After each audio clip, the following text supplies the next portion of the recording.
quisiera, sino porque el hombre no había cumplido con lo que había prometidole a Dios. Y es así como en aquel momento podemos ver que envía la palabra de Dios, envía una palabra a Dios al profeta Samuel y le dice: vas a ir y me vas a ungir a Saúl por rey. Y entonces llega Samuel, unge por rey a Samuel. Posteriormente le dice Dios a Samuel: ¿sabes qué? Me pesa haber puesto a Saúl por rey, vas a tener que ir y ungir a uno de los hijos de Isaí. Y entonces viene Samuel, unge a uno de los hijos de Isaí, de los 8 hijos que tenía, unge al último, a David. Y entonces viene, a partir de ahí podemos ver que se cumplen 2 etapas. Pero entonces posteriormente viene una tercera etapa. Viene la etapa en la cual va a morir David, pero no quiere que muera David sin que antes Sadoc el sacerdote y Natán el profeta lleguen y también unjan por rey a Salomón. Es decir, en la escritura podemos ver que se desarrollan 3 etapas importantes en el pueblo de Dios, lo que son 3 reinos. Usted puede ver muchos reinos en ello, a través de Ocosías, de Josías, a través de Jeroboam, de Roboam. Usted puede ver demasiada.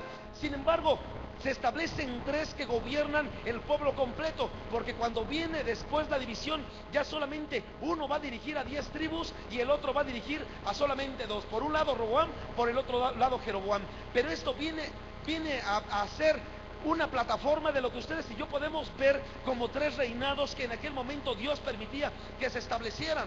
Ahora, si en ese momento se estaban estableciendo 3 reyes, por un lado Saúl, Dios permite que se quite Saúl, muere Saúl y entonces viene el rey David, aunque no en el tiempo en el cual fue ungido a esta unción. ¿Por qué? Porque tenía que permitir que se muriera Saúl para que pudiera él entrar a tomar parte de ese reinado. Posteriormente viene la etapa de David por otros 40 años, igual que la etapa de Saúl, y entonces comienza la etapa de Salomón por otros 40 años y su reinado. Ahora, ¿qué significa estas 3 etapas de tiempo? ¿Qué significan estos 3 reinados?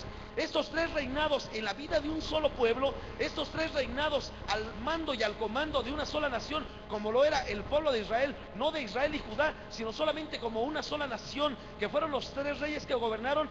Esto representa el gobierno del cuerpo, el gobierno del alma y el gobierno del espíritu. Y lo vamos a ver en un momento. ¿Por qué representa esto? Cuando usted puede ver, Dios permite que comience el reinado de Saúl. Comienza con una etapa por medio de Saúl, y esta etapa podemos verla aquí, que es diagnosticada como una etapa almática. Una etapa almática en la cual él se mueve por las emociones, se mueve por los sentimientos, se mueve por los pensamientos, pero no se mueve de acuerdo a la voluntad divina, a la voluntad de Dios. Y por otro lado viene un reino espiritual. Por eso Dios dice: tengo que buscar un hombre que tenga mi corazón, un hombre que se mueva conforme a yo quiero, un hombre que sepa lo que yo siento, que vea lo que yo veo, que pelee contra gigantes, que los gigantes los vea enanos, un hombre que pueda moverse y desarrollarse de acuerdo a mi propósito. Entonces Dios viene y establece este segundo reino, que es el reino de David. ¿Por qué? Porque ya viene a establecer un reino espiritual. Posteriormente muere David y entonces le deja esto en manos de su propio hijo, que era Salomón, hijo de Betsabé. Pero cuando entra Salomón, inicia bien, comienza bien su reinado, construye lo que su padre no pudo construir. Dios no quiso que le construyera su casa, y entonces comienza el reinado de Salomón. Pero Salomón, aunque comenzó bien, se porta como una persona carnal. Entonces se están desarrollando en estos 3 reinos el mismo gobierno, pero entonces aquí ya depende de ti a quién le quieres dar la victoria, que comience y venga un gobierno carnal, un gobierno almático o un gobierno espiritual. Y es lo que en esta hermosa tarde ya vamos a estar viendo, vamos a estar mirando, para que ustedes y yo observemos de las cuales se llega a caer en cualquiera de estos 3 reinos. Dios siempre tiene planes para tu vida, Dios siempre tiene planes para tu matrimonio, Dios tiene planes para tu vida, hijo, para tu licenciatura, para tu preparatoria, para tus estudios, pero necesitas tú tomar una decisión, una determinación, bajo qué gobierno, bajo qué reino te vas a mover. Si te mueves como una persona carnal, si te mueves como una persona almática, si te mueves como una persona espiritual, tú eres quien tomas la decisión, tú eres quien le dices a Dios, no por medio de tu voz, porque se cumple lo que dice el profeta Isaías: este pueblo de labios me honra, mas su corazón lejos está de mí. Entonces esto no se dice con las palabras, esto se dice con las actitudes, esto se muestra con las acciones, y esto determina que es a quien tú quieres darle la honra y la gloria. Si le quieres dar la honra al gobierno carnal, al almático o al espiritual. ¿Cuántos dicen amén? Así que en este momento quiero que ustedes y yo veamos, vaya usted conmigo por favor a las Sagradas Escrituras. Primera de Reyes capítulo 3. Primera de Reyes capítulo 3. En el verso 1 quiero que usted y yo comencemos y veamos cuáles son las etapas de los tres reinos. Estas etapas que vienen y nos dicen qué es lo que estamos haciendo. Recuerde que nosotros nunca le imponemos, nunca le vamos a decir hágalo. ¿Por qué? Porque la palabra de Dios solamente es para exponerse. Usted es quien toma la decisión de qué es lo que va a hacer. Y cuando nosotros vamos diciendo las cosas, no crea que alguien vino, nos contó su vida, nos dijo, es que mi marido es así, mi esposa es allá y mis hijos se portan de tal forma. No. Lo que pasa es que nosotros vamos sembrando, vamos poniendo la semilla. ¿Para qué? Para que usted comience a ver si usted se encuadra en ese supuesto y usted pueda decirle en su momento al Señor, Señor, yo no quiero tener esta vida sedentaria del Espíritu Santo, Señor. Yo no quiero tener esta vida seca, esta vida apagada, esta vida, Señor, que me aparta completamente de ti. Precisamente es para que usted comience a verificar, comience a ver cuáles son aquellas situaciones que le dieron origen a la muerte espiritual de la gente, pero que usted hoy en día y yo podemos tomar ejemplo de ello, como lo dijo el apóstol Pablo en esta carta a los Corintios. Esto solamente es para que ustedes y yo tomemos ejemplo de todo lo que ellos vivieron y no cometamos los mismos errores. ¿Cuántos dicen amén? Así que dice la Escritura, Primera de Reyes capítulo 3, verso 1.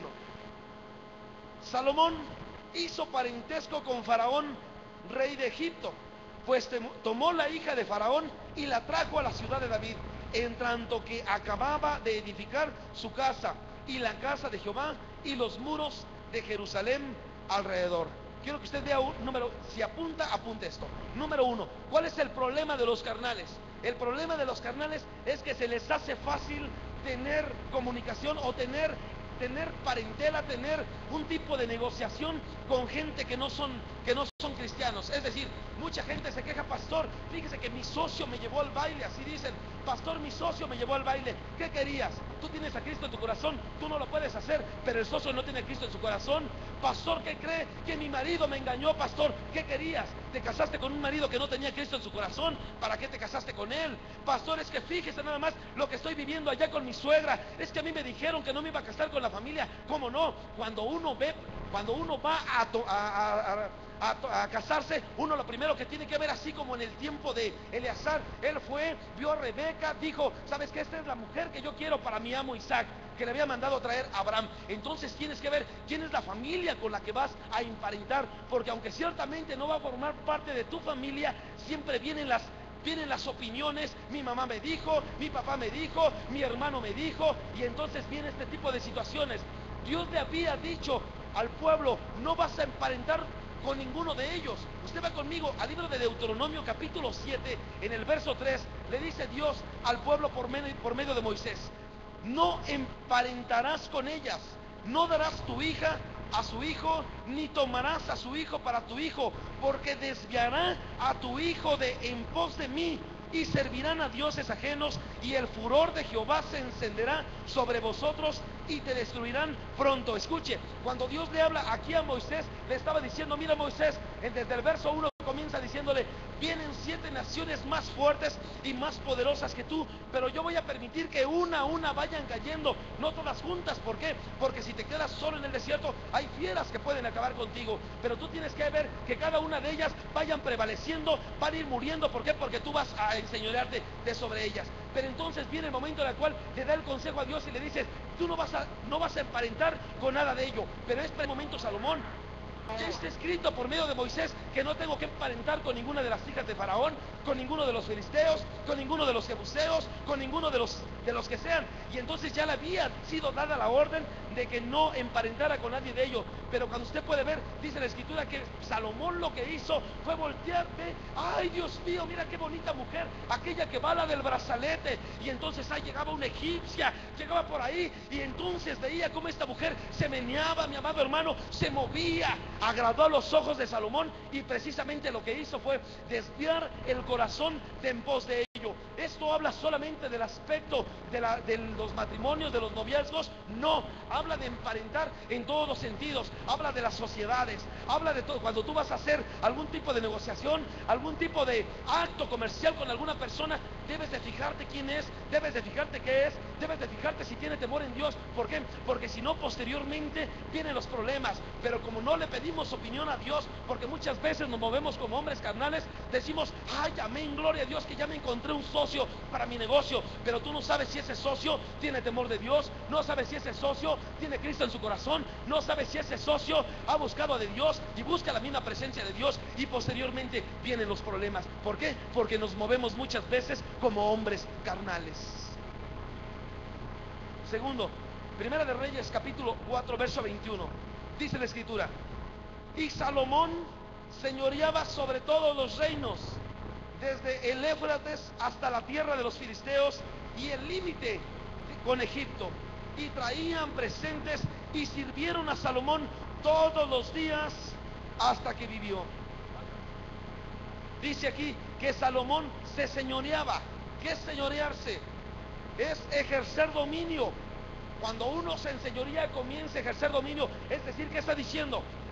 Si uno comienza a ejercer dominio, del Éufrates, es decir, aquel río, desde el Éufrates hasta la tierra de los filisteos y hasta la tierra de Egipto. Es decir, uno comienza a ejercer dominio sobre los límites establecidos donde Dios ya no permite que pases, pero uno comienza a ejercer dominio sobre esa maldad, sobre ese pecado.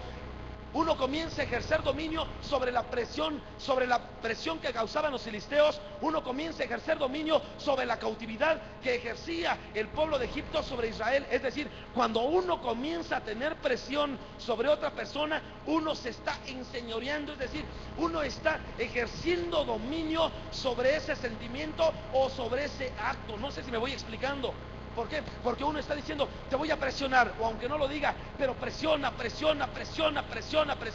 Y entonces los hijos de esposa, el esposo dicen: ay, Dios mío. ¿Sabes por qué? Porque quizá estás ejerciendo dominio sobre alguna de estas etapas, o sobre los filisteos, poniendo cargas pesadas, poniendo marchas forzadas, trabajos pesados sobre los egipcios, o quizás sobre los filisteos, tratando de sacarle los ojos a los hijos de Dios, quitándoles la visión, robándoles el sueño que Dios ha puesto en su corazón, o hasta el mismo río Éufrates, quitándoles la bendición del agua de la palabra para que fluya sobre sus vidas bendición. ¿Sí me explico? Y entonces llega el marido a casa y comienza la esposa y lo comienza a oler. ¿De dónde vienes? No, mi amor, de trabajar, mira, hasta huelo todavía sudor. Pero está ejerciendo dominio, quiere ejercer dominio como filistea. ¿Sí me explico? Comienza a ejercer dominio sobre una actitud filistea. Y entonces llega: ¿y dónde estabas? ¿Y qué hiciste? ¿Cuánto? ¿Y quién estaba? Entonces comienza a ejercer dominio. Por eso dice, sobre lo que había ejercido dominio Salomón, sobre lo que se había enseñoreado Salomón, era precisamente de las actitudes. Y mire que cuidar a 1000 mujeres no era nada fácil, hermano, 700 esposas y 300 concubinas no era nada fácil. Pero lo que hace un hombre carnal es precisamente esto. Un hombre carnal lo que hace es ejercer dominio, ejecuta las acciones de los filisteos, ejecuta las acciones del Éufrates y ejecuta las acciones de los egipcios. ¿Cuántos dicen amén? Número que sigue, Primera de Reyes capítulo verso 1. Si usted puede ver en estos 10 versos de la escritura, aquí nos narra paso a paso qué fue lo que fue perdiendo Salomón para poder hacer que ese reino se perdiera, porque ese reino estaba fincado sobre un gobierno carnal. Escuche esto, dice la escritura: pero el rey Salomón amó, además de la hija de Faraón, a muchas mujeres extranjeras, a la de Moab, a las de Amón, a las de Edom, a las de Sidón y a las Eteas. Oiga, número 1, si usted anota esto: aman lo que Dios le dice que no amen, pero no aman lo que Dios le dice que sí amen. Ya había visto Salomón que desde Deuteronomio capítulo 7 verso 3 y 4 le había dicho: no vayas a emparentar con ninguna de ellas. Pero ¿qué fue lo que hizo Salomón? Para cuando es que no puedo dejar de amarlo, ¿cómo no? Sí se puede. En el corazón se ejerce dominio. Tú puedes amar a quien tú quieras y dejar de amar también a quien tú quieras, porque en el corazón, lo que digan en tu pueblo que en el corazón no se manda, es mentira, hermano. En el corazón sí se manda. Tú sabes a quién amar y sabes a quién no. Tú ejerces dominio y gobierno sobre tu corazón, y tú decides si amar o no amar. Ay, pastor, es que ya tengo con él 5 días de novio. Aunque tengas 15 años, hijo, hija, si no te conviene, antes de que te cases, porque ya después te voy a ver llorando, pero no porque no lo tienes, sino porque lo tienes precisamente. Precisamente dice que Salomón